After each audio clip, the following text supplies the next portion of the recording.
Lumipat naman ito saglit sa usapan ng mga lalaki na nanunood sa taas.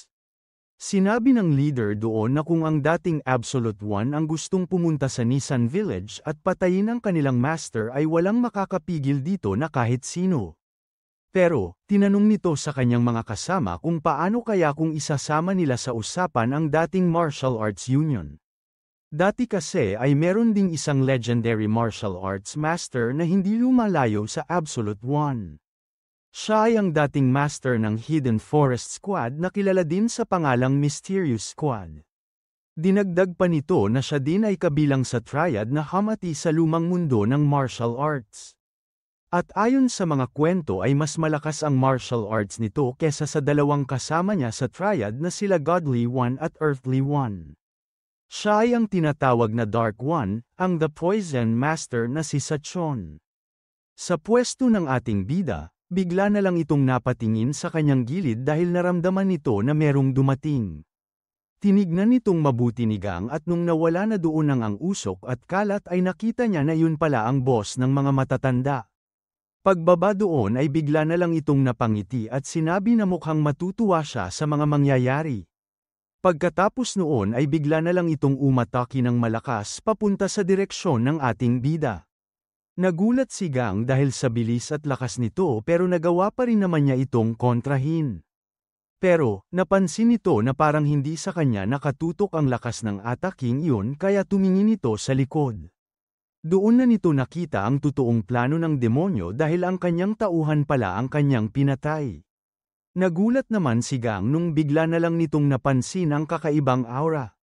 Sa isang iglap lang ay nasa tabi na pala nito ang matanda at sinabi nito sa kanya na hindi dapat nito inaalis ang kanyang mata sa kanyang kalaban. Umabot naman ang kanyang ginawa kahit sobrang bilis ng atake ng boss dahil naharang niya ito gamit ang kanyang stick. Pero, hindi makapaniwala ang ating bida nung nakita niya na hindi ito kinaya ng kanyang aura kaya nagkaroon ito ng crack. Makalipas pa ang ilang sandali ay makikita natin na tuluyan na talaga itong naputol kaya tinamaan nito si Gang ng direkta sa dibdib.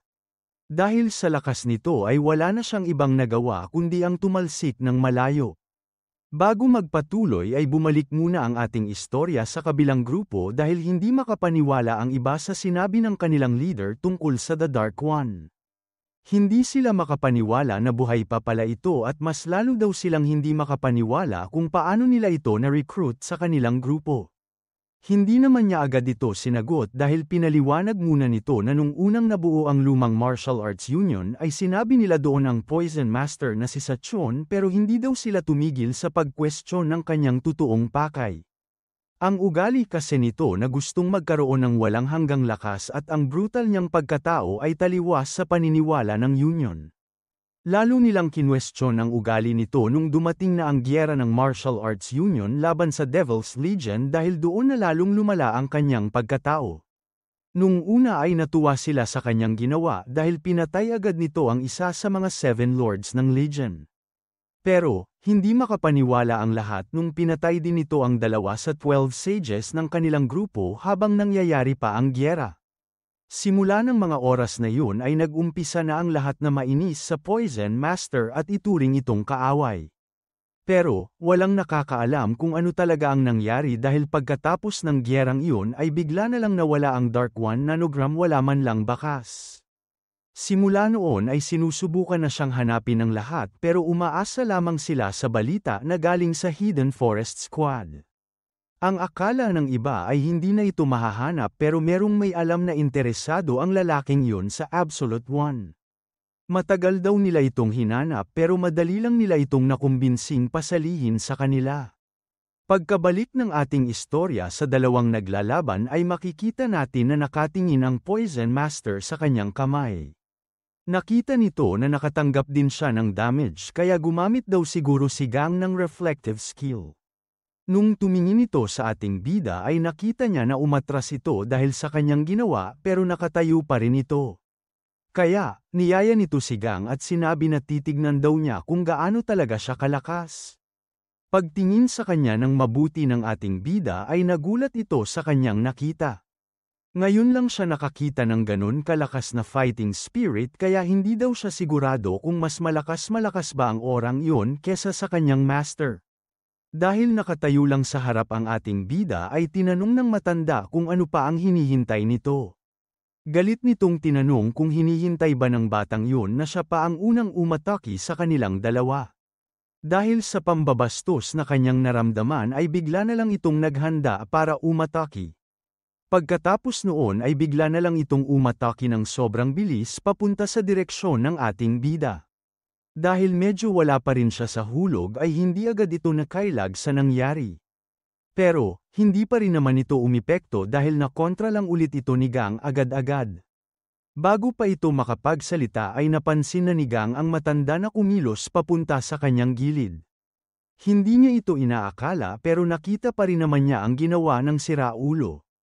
Kaya, nakontra nito ng maayos ang susunod niyang atake. Pero, dahil sa purong pisikal na lakas ng matanda ay napaatras nito ang ating bida. Inisip niya na kakaiba ang lakas nito at ngayon lang daw siya nagkaroon ng kalabang ganon. Dahil sa galak matanda ay hindi na nito pinagpahinga pa ang kanyang kalaban kaya makikita natin na tumalo na naman ito papunta kay Gang. Sinubukan ulit siyang atakihin nito pero nasalubong naman niya ang kamay ng siraulo ng direkta. Kaso, agad nitong naramdaman sa bigat ng puwersa ng matanda kaya sumakit bigla ang buo nitong kamay. Hindi pa rin siya binibigyan ng pagkakataon ng Poison Master dahil bago pa ito makakalma ay nandoon na naman ang siraulo sa kanyang ilalim. Nakita ito ng ating bida kaya bago pa siya mapahamak ng sobra ay hinarang na nito ang dalawa niyang kamay. Dahil doon ay tumalsik na naman ito sa malayo na para bang wala talaga siyang laban sa matanda. Nung nagkaroon na ng pagkakataon si Gang ay bigla na lang itong naglabas ng kakaibang aura sa kanyang katawan. Pero, nagulat doon ang kanyang kalaban nung bigla na lang niya itong inalis ulit. Dahil dito ay bigla na lang nag-iba ang itsura ng Poison Master dahil parang nalaman na nito ang nangyayari. Kaya, seryoso nitong tinanong sa ating bida kung natatakot ba siya na baka masaktan ang mga tao sa kanilang paligid dahil sa kanilang laban. Hindi naman makapaniwala ang mga matanda sa kanilang narinig dahil kanina lamang ay kalaban nila ang lalaking iyon. Natigil naman ang mga ito sa kanilang iniisip nung sinabi ng kanilang boss kay Gang na ang ibig sabihin lang nito ay minamaliit siya ni Taba o sobrang kampante lang niya na kaya siya nitong talunin. Kaya, sinabi nito kay Gang na kung ganoon ay padadaliin daw niya ito para sa kanya. Pagkatapos noon ay bigla na lang may bumalat na kakaibang aura sa paligid ng Poison Master. Sa loob lamang ng ilang segundo ay lumaki na agad ito papunta sa iba't ibang direksyon. Nung dumaikit ito sa ibang matanda sa lapag ay makikita natin na bigla na lang silang naglaho. Nung nakita yon ng ibang matanda sa taas ng lugar na yon ay nakilala agad nila ang skill ng kanilang boss na Firebreaker. Inisip nila kung bakit kaya niya ito ginagawa at kung balak ba nitong patayin ang lahat ng nandoon. Nung nakita naman ito ng ating bida ay bigla na lang siyang nagalit ng sobra. Kaya, pumunta agad ito sa harap ng skill bago pa ito tuluyang lumaki at mapatay ang lahat ng nandoon. Ginamit nito ang kanyang skill na Breaking Blow para hindi na ito kumalat sa buong paligid. Hindi makapaniwala ang kanyang kalaban nung nakita nito na madali lang itong natanggal ng ating bida. Nakita rin ito ng matatandang nanunood sa kanilang laban at makikita natin na hindi rin makapaniwala ang mga ito doon. Hindi nila inaasahan na kaya palang kontrahin ng isang tao ang nakakatakot na Firebreaker na yun kaya kita sa kanilang mukha ang sobrang gulat. Hindi natuwa doon si Gang kaya dahil sa bad trip ay bigla na lang nitong sinugod ang kanyang kalaban. Dahil sa sobrang bilis ng dalawa ay naiiwan ang kanilang after image habang naglalaban. Patuloy lang ang mga ito sa bakbakan at makikita natin na walang nagpapatalo sa mga ito. Dahil sa nangyayari ay nilapitan agad ng isa ang mga kasama niya doon na nakahiga. Habang sinasabi nito na kailangan na nilang umalis doon dahil baka mapahamak sila ay nanlaki ang mga mata ng dalawang nanunood. Nakita kasi ng mga ito na papunta na sa kanilang direksyon ang dalawang naglalaban. Kaya, bigla na lang tumakbo ang mga ito paalis doon at sinabi na mamamatay sila kung hindi sila kikilos. Buti na lang ay sakto ang kanilang pag-alis dahil makalipas lamang ang ilang segundo ay dumating sa pwesto nila kanina ang dalawa. Dahil sa lakas ng kanilang pagbagsak ay umabot sa mga nanunood sa malayo ang lupa na kanilang tinapakan. Habang tumatagal ang kanilang laban ay makikita ang takot sa mga nanunood dahil hindi pa rin makapaniwala ang mga ito. Hindi kasi mapagtanto ng mga ito kung paano niya nalalabanan ng harap-harapan ang matandang monster na yun. Sa kanilang laban, makikita natin na ginamit na ng Poison Master ang kanyang Mass Lightning Blast. Hindi naman nagpahuli doon ang ating bida dahil nung nakita niya ang ginagawa ng matanda ay ginamit agad niya ang kanyang skill na Flak and Claw Blow. Nung nagtagpo ang dalawang skill ay bigla na lang nagkaroon ng napakalakas na pagsabog sa kanilang harapan.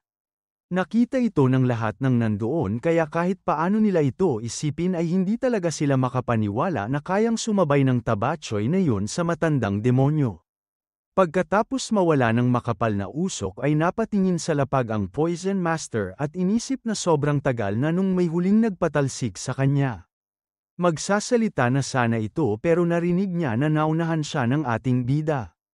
Tinanong nito sa matanda kung bakit ayos lang sa kanya na isakripisyo ang kanyang mga kasamahan para lang sa kanilang laban. Bigla namang nag-iba ang itsura ng Poison Master pagkatapos nung tanong na yun. Sinabi nito kay Gang na kahit kasama niya ang mga iyon ay hindi ibig sabihin na kasamahan niya ang mga ito. Nung nakita nito ang reaksyon ng ating bida sa kanyang sinabi ay doon na nito nalaman ang kaninang iniisip. Ang rason pala nito kung bakit siya nakipaglaban sa kanya ay dahil pa rin sa mga matatandang madadamay. Hindi daw siya makapaniwala na iyon ang kanyang iniisip habang kalaban niya ang biggest enemy ng kanyang master. Hindi naman alam ng ating bida kung ano ang iisipin dahil sa kanyang narinig. Dinagdag ng matanda na kung ang tabachoy na yun daw talaga ang disipulo ni Doku yung ay alam dapat niya na paralisado ang lower body nito. Siya ang may gawa noon at ang rason kung bakit madali siyang natalo ng kanyang mga kasamahan at kung iisipin daw mabuti ay siya ang rason kung bakit nawala ang Patchan clan sa kanyang master. Bigla naman nitong naalala ang mga pinag-usapan nila ng Absolute One dati. Kaya, sinabi nito na wala daw itong sinabi tungkol sa kanya at ang rason daw ng kanyang injury ay ang pagtaksil sa kanya ng kanyang mga kasama. Sinabi naman ng matanda na nahiya siguro sa kanya ang kanyang master kaya hindi nito sinabi ang totoo para hindi siya nito pag-isipan ng masama. Ngumiti ito ng nakakaloko at sinabi sa ating bida na ganang klaseng tao pala ang Absolute One. Pagkatapos noon ay bigla na lang nitong nilabas ang kanyang sandata at sinabi na nakaraan naman na yun kaya wala na itong kwenta. Bago sila mag-umpisa ay pinakita muna ang matatandang nanunood dahil hindi makapaniwala ang mga ito nung narinig nila na si Gang pala ang disipulo ni Doku yun. Pagkabalik sa laban ay makikita natin na bigla na lang inatake ng Poison Master ang ating bida. Akala nito ay nakaiwas siya pero nahuli pala siya nung sandata ng matanda.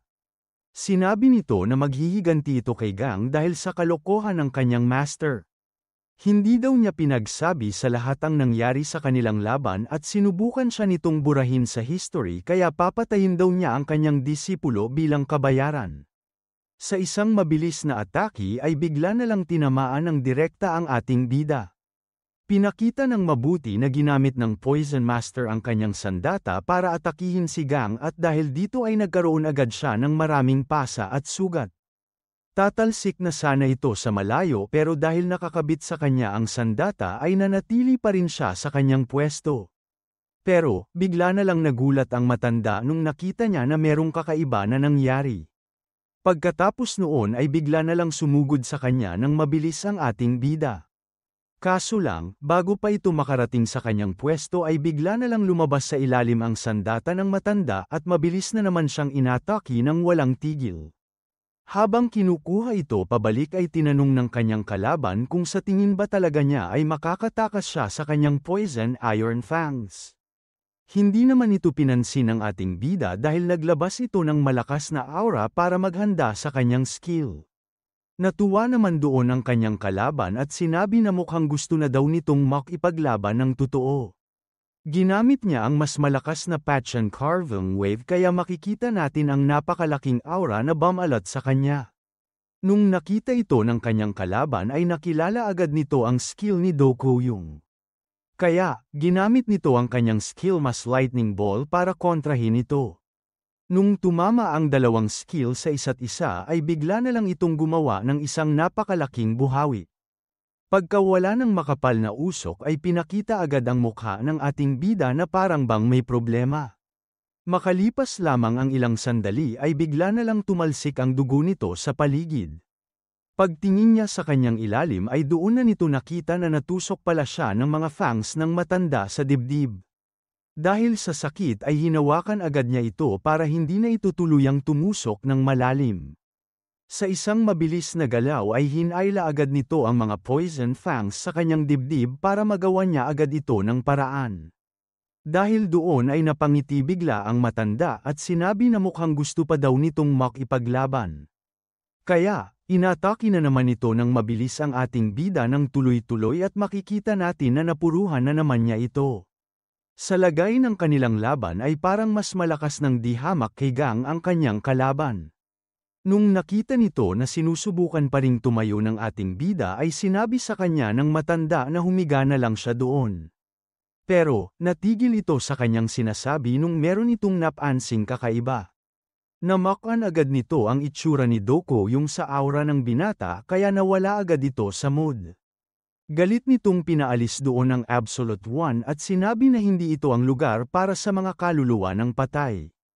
Pagkatapos noon ay ginamit agad niya ang kanyang skill na Mass Lightning Blast of Death papunta kay Gang para matapos na ang laban. Hindi naman makagalaw ng maayos ang ating bida kaya tinaas na lang nito ang kanyang kamay patungo sa harap. Dahil meron pa rin namang natitirang lakas si Gang ay nagawa nitong mapawalang bisa ang skill ng Poison Master. Pero, ginawa lang pala itong distraction ng matanda dahil pagkawala ng usok ay makikita dito na sugatan na naman ang ating bida dahil sa Poison Iron Fangs at nakabitin na siya sa ere dahil dito. Nung nakita ito ng mga nanunood na matanda ay inisip ng iba na doon na pala ito matatapos. Alam nila na wala talagang panalo ang binata pero pinuri nila ito dahil napalabas niya ang fangs ng kanilang master na huli pa nitong ginamit noong laban nila ng Absolute One. Natigil naman sila sa kanilang pag-uusap nung binatabi sila ng isang matanda sa likod. Sinabi nito na kaya yun nangyari ay wala pa kasi itong sapat na experience. Kung meron lang daw itong mas maraming oras ay hindi sana ganun ang kalalabasan ng kanilang laban. Pagkatapos niya itong sabihin sa lahat ay naglakad na ito papunta sa direksyon ng ating bida. Maririnig doon na binanggit ng Poison Master kay Gang ang mga salitang Maho Acid. Sinabi nito na yun daw ang pangalan ng lason na nakalagay sa kanyang Iron Fangs. Nakakaloko nitong sinabi na unti-unti nitong wawasakin ang kanyang laman loob kagaya ng nangyari sa kanyang master. Pero bago yun, kukunin daw muna niya ang mata ng ating bida bilang isang souvenir para sa kanilang laban. Nakakainsulto daw kasi na hindi niya ginamit ang lahat ng kanyang lakas kahit na siya ang kanyang kalaban. Bigla naman itong natigil sa kanyang mga sinasabi dahil meron siyang naramdaman sa kanyang likod. Ito pala ang matanda kanina at kaya pala ito naglakad papunta sa kanila ay para traidorin ang kanilang master. Nung nakita ito ng kanyang mga kasama ay nanlaki ang mga mata nito sa kanyang ginawa.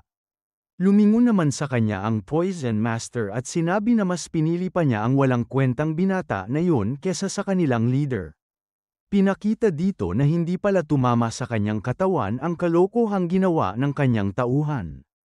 Kaya, siniko nito ng sobrang lakas ang mukha ng matanda at tumalsik ito ng malayo. Dahil dito ay hindi na nakaligtas ang lalaki at bigla na lang nawala ng buhay. Nagulat ang iba sa nangyari pero inasahan naman ito ng iba dahil ano pa nga ba ang kanilang iisiping resulta sa ginawa ng kanilang kasama. Pagkatapos noon ay lumingon na sa direksyon ng ibang matanda ang Poison Master. Sinabi nito sa lahat na inaasahan naman talaga niya itong mangyari kaya kung gusto nila ay sumugod na sila sa kanya ng sabay-sabay. Inisip naman ng iba doon na dahil sa kalokohan ng kanilang kasamahan ay mapapahamak din sila at mamatay. Nagsalita bigla ang kanilang kasama at sinabi na ginawa lang naman yun ni Mayo dahil pinatay ng kanilang boss ang kanyang mga best friends na sila Huang at Jiang. Pagkatapos noon ay tumingin sila sa paligid at dinagdag na namatay din doon ang lahat ng malapit sa kanila dahil sa kapabayaan ng kanilang master. Pinanggako daw nila sa isa't isa na mamamatay sila sa gitna ng laban kaya hindi naman nila masisisi ang ginawa ni Mayo. Kaya, kinuha na nito ang kanyang sandata sa lapag at sinabi na wala na silang ibang magagawa kundi ang lumaban. At pag namatay daw sila ay tinupad lang nila sa isa't isa ang kanilang pangako at pwede pa nilang malabas ang galit sa demonyo nilang master. Wala naman ang nagawa ang lahat ng nandoon kundi ang sumang-ayon kaya lumakad na ang mga ito ng dahan-dahan papunta sa Poison Master. Dahil doon ay inalis muna nito ang kanyang fangs sa katawan ng ating bida para labanan ng maayos ang lahat ng tumaksil sa kanya. Bago pa sila maatake ng kanilang boss ay sinigaw agad ng kalbo sa harap na kumalat sila sa paligid at huwag magdikit-dikit. Sinubukan silang atakihin ng Poison Master pero dahil sa kanilang liksi ay wala ito masyadong tinatamaan. Nung nasa kanya-kanya na silang pwesto ay sinigaw na ni Kalbo na gawin na nila ang 8 Chains Formation at atakihin ang kanilang kalaban ng sabay-sabay. Napangiti naman doon ang kanilang boss dahil hindi daw pala sila nagsasayang ng oras habang nasa kanya ang mga ito. Hindi naman alam ng dalawang bantay ng bilanggo ang gagawin nung nakita nila ang nangyayari sa baba.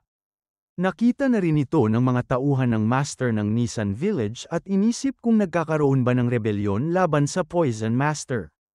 Pinaliwanag naman ng kanilang leader na sa unang tingin ay mukha talaga itong rebelyon laban sa kanilang boss. Pero, pinaliwanag nito na ang matatandang yun ay ang mga master ng kanya-kanya nilang mga squad dati at ang kanilang master na si Chon ang dumurog dito kaya lahat sila ay may sama ng loob laban sa kanya. Dinagdag pa nito na nung unang panahon ay sinubukan na ng iba nilang mga kasama na patayin ang Poison Master pero madali lang niyang itong napigilan. Kaya, ang iba sa kanila ay nag-iba ng strategy dahil alam nila na wala talaga silang laban sa demonyo. Tahimik lang silang naghintay para sa isang tao na makakapatay sa siraulong iyon habang namumuhay bilang kanyang mga tauhan. Alam itong lahat ng kanilang master pero hinayaan lang niya ang matatanda dahil wala naman silang laban sa kanya. Meron daw kaganapan dati na muntik na itong mangyari pero wala namang may alam kung ano ang kinalabasan nito. Habang nakikipaglaban si Chon sa kanyang mga tauhan ay wala pa ring malay sa likod ang ating bida. Pinakita ito na mabuti at mapapansin dito na parang wala na talaga itong malay kahit na konti. Bigla namang tayong pumasok sa isip ni Gang at maririnig dito na tinatawag siya ng isang boses. Ito pala ang kaluluwa ng kanyang master at malakas nitong sinabi na kailangan agad niyang tumayo doon ngayon din.